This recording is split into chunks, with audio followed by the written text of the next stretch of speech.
พระเถระอนุเถระครูบาอาจารย์วัดศรีโสดาทุกรูปและเจริญพรญาติโยมพุทธบริษัทผู้สนับสนุนการบรรพชาอุปสมบทของเยาวชนชาวเขาทุกท่านขอเจริญพรเยาวชนทุกคนทั้งที่บวชเป็นพระเป็นเณรแล้วและไม่ได้บวชเป็นพระกำลังจะบวชเป็นพระเป็นเณรซึ่งมานั่งอยู่ข้างหน้าหลวงพ่อที่เห็นแล้วน่าดีอกดีใจเป็นอย่างมากนั่งเป็นระเบียบเรียบร้อยถึงแม้ว่าจะมีผ้านุ่งผ้าห่มใส่แตกต่างนั้นแต่ก็เป็นระเบียบเรียบร้อยสวยงามอันนี้เป็นสัญลักษณ์บอกว่าเมื่อบวชเป็นภิกษุสามเณรไปแล้วท่านทั้งหลายจะประพฤติดีปฏิบัติชอบตามหลักพระธรรมวินัยเป็นพระสงฆ์เป็นสามเณรที่ดีในพระพุทธศาสนาพระศรีโสดานั้นได้เริ่มการทำอย่างนี้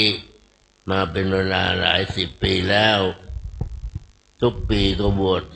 300-400 รูปหลังจากนั้นก็เดินทางเข้ากรุงเทพเพื่อไปรับการบรรพชาอุปสมบทจากเจ้าคุณสมเด็จพุทธชินวงศ์เจ้าวาดวัดเบญจมบพิตรซึ่งในขณะนี้ท่านก็ไม่ได้อยู่แล้วก็มีเจ้าวาดองค์ใหม่คอยต้อนรับท่านทั้งหลายอยู่นะสถานที่แห่งนั้นเพราะฉะนั้นการเดินทางเข้ากรุงเทพต้องสำรวมระวังให้ดีที่สุดเท่าที่จะดีได้สิ่งใดที่เราไม่รู้ไม่เข้าใจก็ถามครูบาอาจารย์พระบิเลี้ยงว่าควรจะทำอย่างไรต่อไปก็ขอให้ตั้งอกตั้งใจทำอะไรให้เป็นระเบียบเรียบร้อยเป็นตัวอย่างอันดีแก่เยาวชนชาวเขาเยาวชนชาวไทยทั่วไปหลวงพ่อรู้สึกปลาบปลื้มปิติยินดีที่เห็นเยาวชนพี่น้องชาวเขาเราลงมาบวชณวัดศรีโสดาปีนี้มากเหมือนทุกปีก็ปลาบปลื้มปิติยินดีว่างานของโครงการพระธรรมจาริกเหล่านั้นนับแต่ก่อตั้งมาจนถึงปัจจุบันนี้ก็ยังไม่เคยล่อยหลอลงไปแต่ละปีก็มีพระเด่นเพิ่มขึ้นทั้งนี้ดังนั้นหลวงพ่อต้องขอบใจญาติโยมที่เป็นคุณพ่อคุณแม่ของเยาวชนที่กำลังนั่งฟังหลวงพ่ออยู่ขณะนี้แล้วก็ขออนุโมทนาขอบใจเยาวชนทุกคนที่นั่งอยู่ข้างหน้าหลวงพ่อนี้ท่านทั้งหลายมีความมุ่งมา่ปรารถนาเป็นเบื้องต้นแล้วว่าจะบวชเป็นสามเณรในพระพุทธศาสนาในกาลครั้งนี้ก็จะเดินทางเข้ากรุงเทพไปบวชที่กรุงเทพเหล่านี้เป็นต้นเพราะฉะนั้นการที่ท่านทั้งหลายมาบวชที่วัดศรีโสดารวมกันจำนวนมากอย่างนี้ก็ได้รับการสนับสนุนจากพระเถระอนุเถระที่วัดเบญจมบพิตรซึ่งมีท่านเจ้าวาดเป็นต้นเป็นประธานตลอดถึงพระสงฆ์องค์เจ้าสามเณรอะไรต่างๆที่อยู่วัดเบญจมบพิตรก็รอต้อนรับท่านทั้งหลายอยู่หลังจากบวชแล้วก็เดินทางกลับวัดศรีโสดามาเป็นลูกศิษย์วัดศรีโสดามาเป็นพระภิกษุสามเณรวัดศรีโสดาต่อไปทำอะไรก็เมื่อบวชแล้ว ได้ความรู้ความเข้าใจดีแล้วต่อไปก็อยู่เป็นพระเป็นเณรศึกษาเล่าเรียนพระธรรมวินัยเรียนนักธรรมชั้นตรีนักธรรมชั้นโทนักธรรมชั้นเอกหรือเรียนบาลีประโยค1-2เหล่านี้เป็นต้น